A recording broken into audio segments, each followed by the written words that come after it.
Жалпы осы мешіт дегеніміз бұл Алланың үйі ғой, биліктің саясатын жүргізетін жер емес. Кез келген зайырлы мемлекетте, жалпы біздің де жаңағы ата заңымызда жазылып тұр ғой, зайырлы мемлекетте дін саясаттың құралы болмау керек деп. Бұнымыз қалай сонда? Өзімізге өзіміз қарсы шығып отырмыз ба? Жоқ, енді конституция бойынша, заңы бойынша сол еткенде дұрыс. Бірақ олар оған дес бермей жатыр ғой.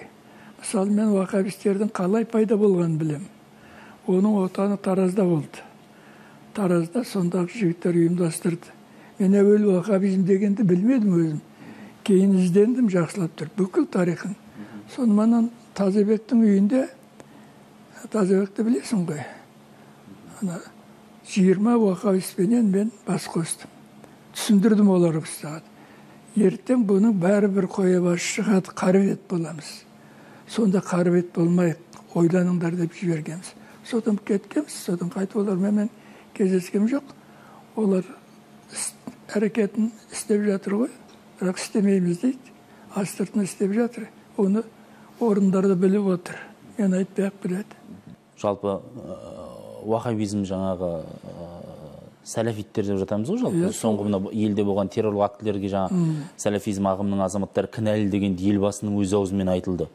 Сонда бұл вахабизм дейміз, сәләфизм бұларды түгелдей жойып жіберуге, қоғамнан аластатып жіберуге не кедергі?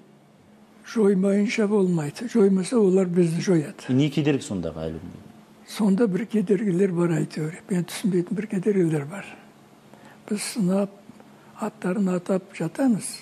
Бірақ ол анау қауіпсіздік органда да отыр, біліп отырмыз. Депутаттың ішінде де отыр, біліп отырмыз. Сонымен білгенде тиісті орындар білмей ма? Бәрі сол ақшаға байланысты ғой.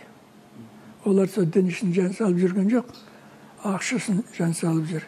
Байтұрсынов айтқан, дінін шаншып істікке әркім бір жем іздеп жүр дейді.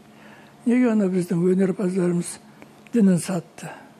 Біреуі жаңа пайғамбар тұрғызбақшы, біреуі Кришнаны әкемекші, біреуі вахабизммен есі. Не Құдай ұрды бұларды? Біліп отыр іштерінен олар. Олар дінге құлап бара жатқанын көргем жоқ. Күндіз-түн жатып. Ақшаға құлап жатыр ол. Ал бұның орталығы Саудовский Арабия. Оның мемлекеттік діні вахабизм.